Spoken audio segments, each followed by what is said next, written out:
Biar firman-Mu ini boleh berbicara untuk setiap kami. Dan biar semua pujian, penyembahan yang kami naikkan di hadapan-Mu boleh menjadi dupa yang berkenan di hati Tuhan. Dan Engkau yang sempurnakan semuanya. Terima kasih Tuhan, di dalam nama-Mu kami berdoa. Beri pada kami telinga dan hati seperti seorang murid. Untuk menangkap semua yang berasal daripada Tuhan. Di dalam nama Tuhan Yesus kami berdoa dan mengucap syukur. Amin. Shalom saudara. Hari ini saya ajak semuanya baca tapi sebelumnya saya mau cerita dulu kenapa saya hari ini sharing ini ya. Waktu beberapa saat lalu, minggu lalu lah kira-kira, saya doa di taman. Lalu saya senang sih sebenarnya kalau doa di taman, karena seringkali dikasih topik sama Tuhan, ya kan? Karena minimal sebulan 2 kali kan saya harus sharing gitu ya, entah di radio, entah di PW gitu. Jadi kadang kalau di taman itu nyari inspirasi, Tuhan pengen apa untuk kita, untuk dibahas gitu. Nah waktu yang lalu itu Tuhan tiba-tiba waktu saya lagi doa, tiba-tiba dalam hati saya ada suatu pertanyaan.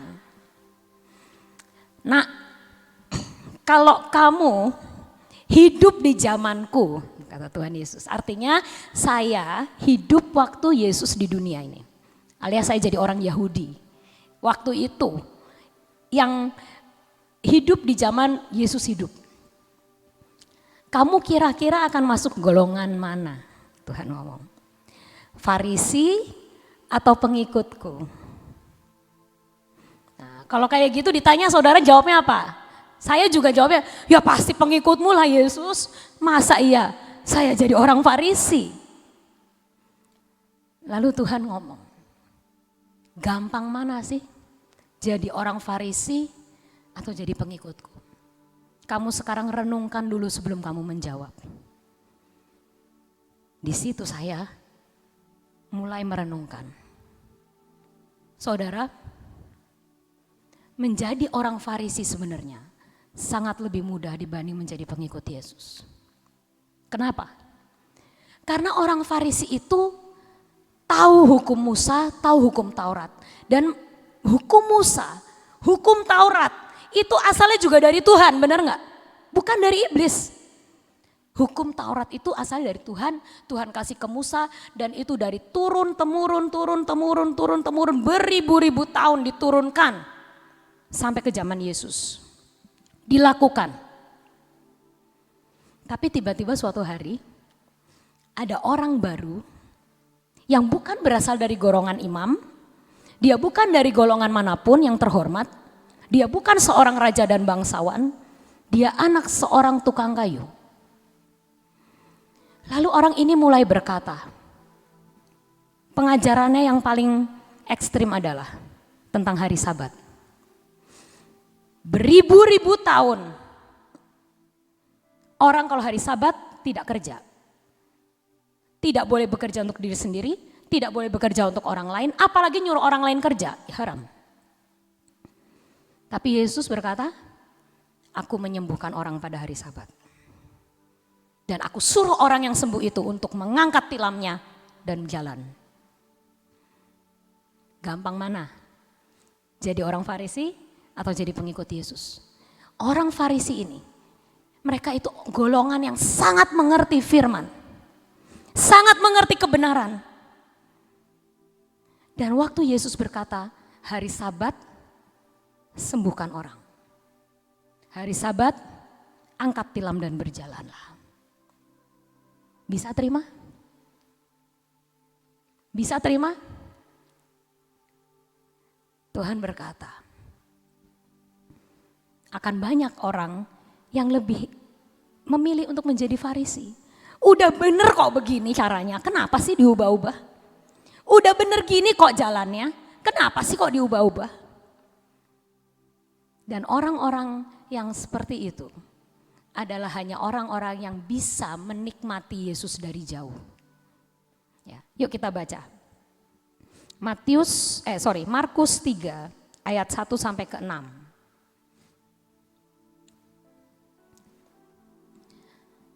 Kemudian Yesus masuk lagi ke rumah ibadat. Di situ ada seorang yang mati sebelah tangannya, mereka mengamat-ngamati Yesus. Nah ini, orang Farisi kerjanya cuma apa? Mengamat-amati Yesus. Kalau ia menyembuhkan orang itu pada hari Sabat, supaya mereka dapat mempersalahkan dia. Kata Yesus kepada orang yang mati sebelah tangannya itu, mari berdirilah di tengah. Kemudian kata Yesus kepada mereka, mana yang diperbolehkan pada hari Sabat? Berbuat baik atau berbuat jahat? Menyelamatkan nyawa orang atau membunuh orang? Mereka diam saja. Yesus berduka cita karena kedegilan mereka, dan dengan marah ia memandang sekelilingnya kepada mereka. Lalu ia berkata kepada orang itu, ulurkanlah tanganmu. Dan ia mengulurkannya, maka sembuhlah tangan orang itu. Lalu keluarlah orang-orang Farisi dan segera bersekongkol dengan orang-orang Herodian untuk membunuh Yesus. Jadi waktu Tuhan melemparkan pertanyaan ini ke saya, akhirnya saya mulai berpikir dan saya menyimpulkan emang gak gampang loh jadi ngikut Yesus itu. Kenapa? Karena sebenarnya kita udah ngerti hukum yang bertahun-tahun, beribu-ribu tahun diajarkan. Dan hukum itu juga asalnya dari Tuhan. Tapi suatu hari ada seorang anak tukang kayu yang datang dan berkata, hari Sabat sembuhkan orang, hari Sabat kerja. Dan orang Farisi, dia berkata, itu salah. Orang Farisi berkata, itu dosa. Itu enggak benar. Yang diomong enggak benar Yesus. Ya, Yesus yang diomong enggak benar. Tapi ada kasus-kasus yang lain. Yaitu apa? Kasus saat Yesus mengucapkan sesuatu yang tidak biasa. Tapi ada orang-orang yang bisa melakukan dan menangkapnya. Contoh, Petrus. Waktu Yesus berjalan di atas air, dia berkata kepada Petrus, Petrus, turun dari perahu, jalan sama aku. Itu hukum yang tidak biasa. Itu adalah suatu hal yang di luar keadaan yang normal. Itu adalah suatu keadaan yang tidak sesuai hukum alam, tidak sesuai hukum yang pernah Petrus tahu sebelumnya. Jalan kok di air. Kalau jalan di aspal saya berani. Tapi jalan di air aku gak pernah ngelakuin. Dan aku juga gak tahu nih, kok Yesus nyuruh saya, bisa nggak nanti saya? Tapi apa yang membuat orang-orang yang terdekat sama Yesus ngalamin mujizat, ngalamin keajaiban? Karena mereka kenal siapa yang nyuruh. Mereka kenal Yesus. Jadi waktu Yesus berkata kepada Petrus, Petrus keluar dari perahu, jalan sama aku di air. Petrus percaya, kenapa? Kenal. Dia gak kenal Yesus dari jauh, tapi dia kenal Yesus secara pribadi. Maka dari itu Petrus berkata, oke, aku jalan. Dan Petrus berjalan di atas air hari itu. Waktu Yesus menyuruh murid-muridnya itu menyebarkan jala di siang bolong, itu juga kebodohan. Itu juga suatu kesalahan. Itu juga gak sesuai dengan apa yang seharusnya. Kenapa? Gak ada sih nelayan yang nebar jala siang-siang. Apalagi mereka nelayan profesional, mereka tahu kalau nebar jala tuh malam. Malam aja kagak dapet, apalagi siang. Tapi karena mereka percaya, mereka mau mengikut apa yang Yesus katakan, walaupun itu gak masuk akal dan tidak sesuai dengan kebenaran yang sudah beredar.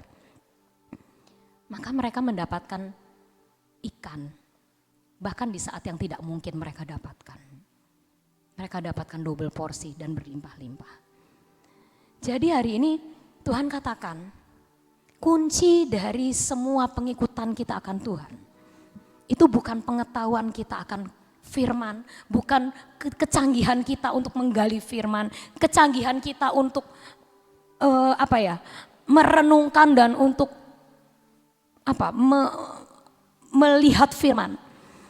Tapi terlebih dari semua itu, kita harus punya pengenalan yang sungguh pribadi dengan Tuhan. Karena saat Yesus mengucapkan suatu perkataan yang mungkin tidak lazim, tidak seperti yang biasa kita pikirkan, kita harus menjadi orang yang melakukannya. Karena kalau kita tidak melakukannya, kita rugi besar. Kita nggak ngalamin apapun. Waktu itu Pak Yusak selalu berkata, hidup kekristenan itu bukan teori. Ya. Tahu teori boleh, dan sangat bagus. Tapi jangan terjebak di dalam teori. Karena orang yang terjebak di dalam teori, dia hanya bisa mengalami sebatas yang orang Farisi alami. Dia hanya melihat Yesus dari jauh dan akhirnya mereka yang menyalibkan Yesus. Tapi kalau kita mempunyai pengenalan yang sungguh akan Tuhan, Tuhan, aku izinkan Engkau untuk memanuver hidupku. Tuhan, aku izinkan Engkau untuk turut campur dan memanuver hidupku. Sehingga apapun yang Engkau lakukan, aku trust, aku percaya dan aku akan jalani. Aku akan memilih untuk menjadi orang-orang yang berjalan di atas air. Aku akan memilih untuk menjadi orang-orang yang mendapat ikan di siang bolong. Aku akan memilih untuk menjadi orang-orang yang menyembuhkan orang di hari Sabat. Aku akan memilih menjadi bidan Sifra dan Pua yang menyelamatkan bayi Israel. Walaupun saat itu perintah dari atasannya adalah bunuh semua bayi. Tapi bidan Sifra dan Pua berkata, aku ikut manuvernya Tuhan. Aku ikut manuvernya Allah Israel. Walaupun mereka bukan orang Israel, mereka orang Mesir, mereka adalah bidan istana raja, bidan istana Firaun. Tapi saat Tuhan suruh mereka bermanuver, mereka berkata, kami siap. Saudara, di tahun yang akan datang ini, kenapa kita harus mengerti manuver Tuhan? Karena iblis bermanuver, karena iblis licik. Karena iblis sudah menyusun strategi untuk menghabisi akan anak-anak Tuhan. Kalau kita nggak bisa ngerti manuver Tuhan, kita habis binasa. Dan saudara harus tahu, saya harus tahu, mengenal Tuhan, mengenal suara gembalamu, mengenal suara Tuhanmu, itu sangat penting untuk hari-hari ke depan. Karena kalau tidak, kita habis. Hari ini saya khotbah mungkin bukan favorit, bukan ngelus-ngelus. Tapi Tuhan katakan kepada saya, kenali Tuhan. Ini adalah tahun pay back. Rumah bed berbicara keintiman. Pay firman. Firman keintiman. Engkau harus mengerti ini. Saya ulangin. Pay adalah firman. Bed adalah rumah, keintiman. Rumah itu berbicara tentang keintiman. Orang paling dekat dengan saudara adalah orang yang serumah dengan saudara. Jadi apa yang Tuhan mau katakan di tahun Paybet ini?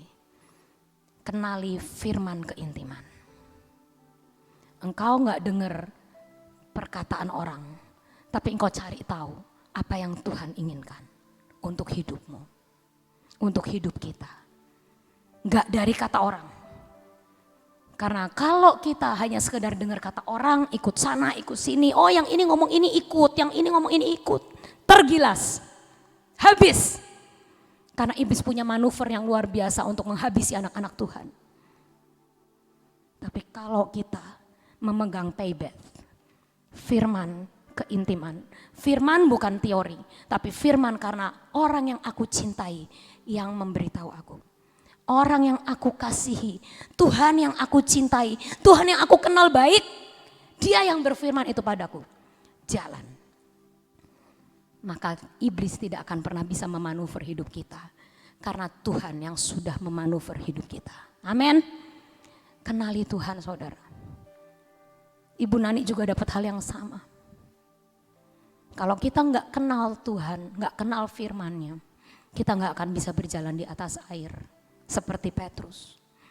Kenapa Petrus bisa? Kalau orang yang gak kenal Tuhan, ngelihat Yesus jalan di atas air, dikira hantu, benar? Semua murid-muridnya juga ngomong hantu, hantu. Karena Yesus gak pernah jalan di atas air sebelumnya. Tapi saat Petrus ngomong, dia ngelihat Yesus, dia ngenalin Yesus. Oh ini Yesusnya saya, ini bukan hantu ini. Ini Yesus. Maka dia berani memasukkan badannya ke air. Dan dia berjalan di atas kemustahilan. Paybet. Mari kita hari ini belajar.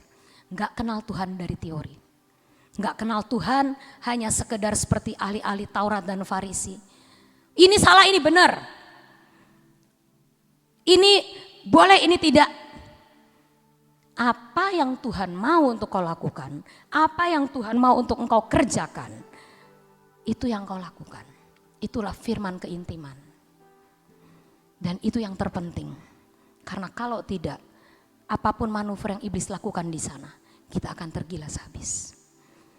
Pengenalan akan Tuhan, berjalan di dalam jalan-jalan Tuhan, itu adalah yang penting untuk kita kerjakan hari-hari ini.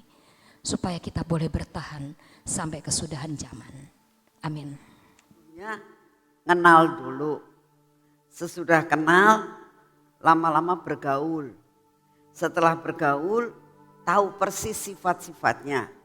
Nah, sesudah sifat percaya, timbul kepercayaan.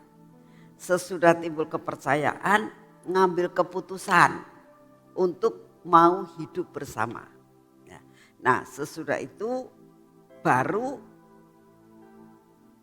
berjalan sesuai dengan Tuhan mau, dan mereka akhirnya menikah. Nah, saya juga punya pengalaman, percaya itu kan tidak mudah, saudara ya. Suatu saat karena saya itu sama anak cucu-cucu saya itu dekat sekali, suatu saat dia pengen minum. Dia ngambil minum, dia ngomong begini, ini minumnya siapa? Ada apa? Kalau minumnya Oma, saya boleh minum. Kata mama, kalau minumnya yang orang lain tidak boleh diminum. Nah, saya bilang, ini minumnya Oma. Langsung dia minum, karena percaya. Ya. Percaya itu tidak mudah. Nah, seperti yang dialami oleh Petrus tadi. Petrus itu dia percaya kepada perkataan Tuhan. Mari, dia kata, Tuhan kalau itu engkau buat aku jalan di atas air. Ayo, dia percaya. Nah, karena dia percaya, dia ngalami. Saya berdoa saudara, untuk tahun-tahun yang akan datang ini, hanya gantungkan dirimu kepada Tuhan. Bagaimana supaya kita bisa bergantung sama Tuhan? Ya tadi, kenal, berjalan, punya pengalaman, akhirnya percaya. Itu memang gak mudah. Saya percaya bahwa saudara itu kalau punya pembantu yang baru, kita belum bisa percaya. Tapi setelah pembantu itu lama bergaul dengan kita, sudah di rumah kita, dia tahu kita sudah ngetes berkali-kali, kita naruh uang di situ nggak pernah hilang, kita naruh barang di situ nggak pernah hilang. Lama-lama kita percaya bahwa ini orang dapat dipercaya, sehingga kita bisa mempercayakan sesuatu. Salah satu contoh, kenapa Yusuf itu bisa dipercaya sama Potifar? Karena dia tahu setelah dia kan ini budak. Kenapa dia sampai diambil dan dijual di pasar budak? Itu pertanyaan besar. Anak sebegitu cakepnya seperti Yusuf, ya. Bersih lagi Yusuf, ya. Orang Yahudi lagi bukan orang Mesir, ya. Berbeda, cakep. Ya. Kalau dilihat mukanya, ini anak nggak nakal.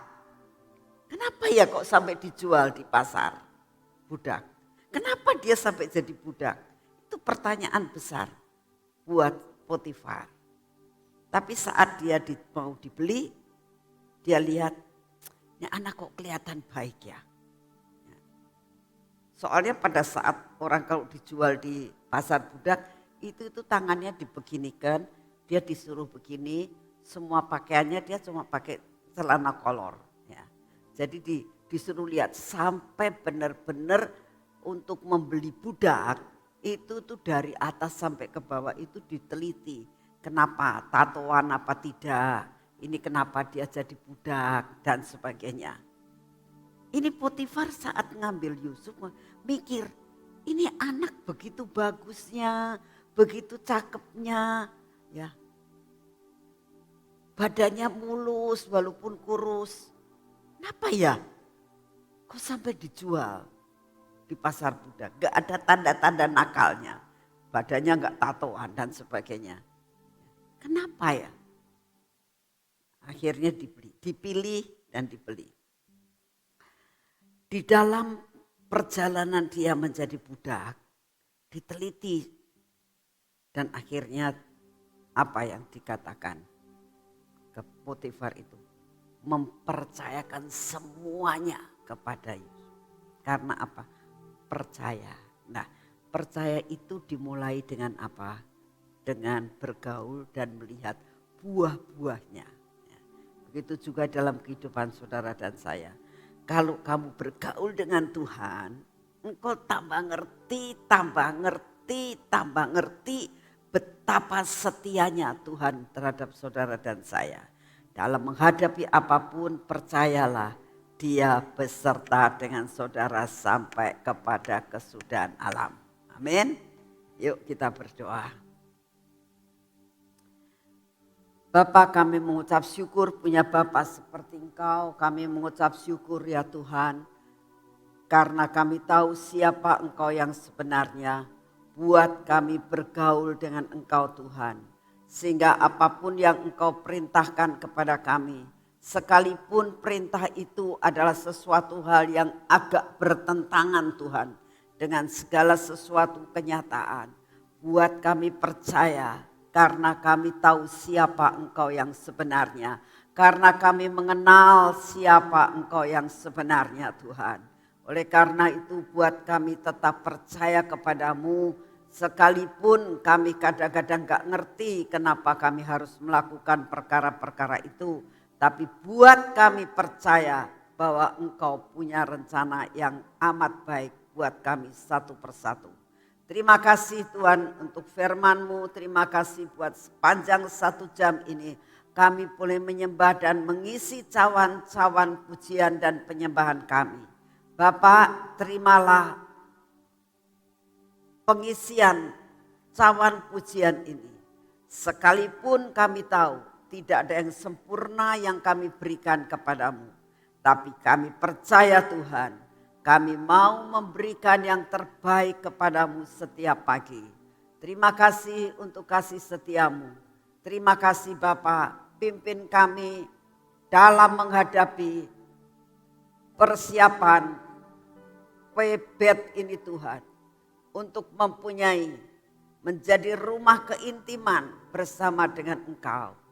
Terima kasih untuk kasih setiamu. Saat ini kami tetap berdoa buat bangsa dan negara kami ya Tuhan. Engkau tahu akan keadaan bangsa dan negara kami. Kami minta di dalam nama-Mu. Engkau taburkan roh kesehatan, roh kekuatan Tuhan buat bangsa dan negara kami. Engkau pulihkan bangsa kami Tuhan. Sehingga yang sakit Engkau sembuhkan Tuhan. Kalau saat ini banyak yang sakit Engkau datang dan Engkau memberikan kesembuhan yang sempurna. Kami berdoa berikan hikmat kepada para dokter dan perawat. Untuk dapat memberikan obat yang tepat sehingga mengalami kesembuhan yang sempurna. Lebih banyak Tuhan yang sembuh daripada yang kena korban. Inilah doa yang kami naikkan di hadapan-Mu. Kami berdoa Tuhan biarlah Engkau memberikan udara yang baik Tuhan, udara yang bersih untuk Indonesia ini. Supaya apa yang kami hirup adalah sesuatu udara yang bersih yang berasal daripada-Mu. Engkau yang akan menghapuskan dan menyingkirkan sebuah polusi yang ada di udara Indonesia ini. Bapak, kami juga berdoa pada saat ini Tuhan. Buat pemerintahan daripada Bapak Presiden kami. Kami minta anugerah-Mu, berdaulatlah atas Bapak Presiden kami. Biarlah Engkau yang memegang otoritas buat semua keputusan yang diputuskan oleh Bapak Presiden kami. Kami berdoa untuk semua para menteri kabinet Tuhan. Biar apa yang diputuskan adalah berasal daripada-Mu. Engkau ikut campur di dalam seluruh keputusan-keputusan yang diambil di dalam negara kami. Terima kasih untuk kasih setiamu. Kami berdoa Tuhan, apapun yang Kau izinkan terjadi, malapetaka apapun yang Kau izinkan terjadi buat bangsa dan negara kami. Kami minta di dalam nama-Mu, kami mau mengisi cawan doa kami pada pagi hari ini ya Tuhan. Biarlah semua yang terjadi Kau buat minimal Tuhan. Sehingga lawatan dan semuanya tuaian jiwa-jiwa akan sampai ke seluruh ujung bumi. Firman-Mu sampai ke ujung bumi. Tuaian jiwa-jiwa akan terjadi sampai ke ujung bumi. Semua rencana-Mu tidak ada yang gagal buat negara-negara yang lain. Semua apa yang Kau rencanakan terjadi buat dunia ini Tuhan. Bahwa tuaian dan lawatan terus terjadi 3 tahun ke depan ini.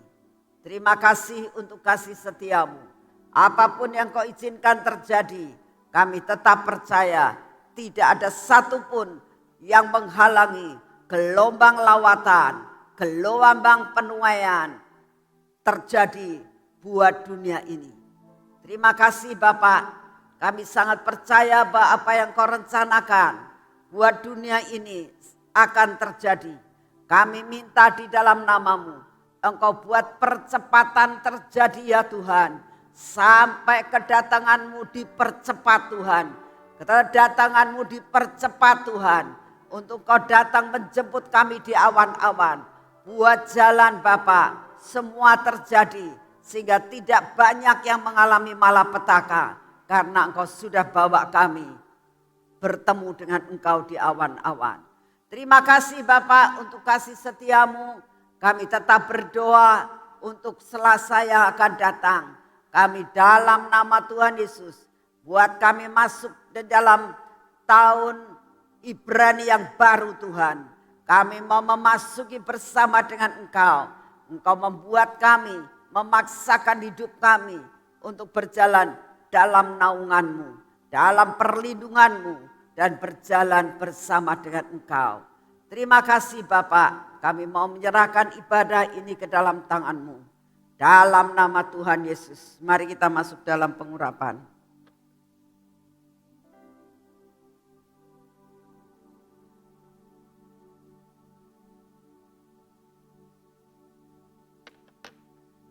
Dalam nama Tuhan Yesus, buat hari ini Tuhan, seluruh hidup kami ada di dalam kontrol yang daripada-Mu.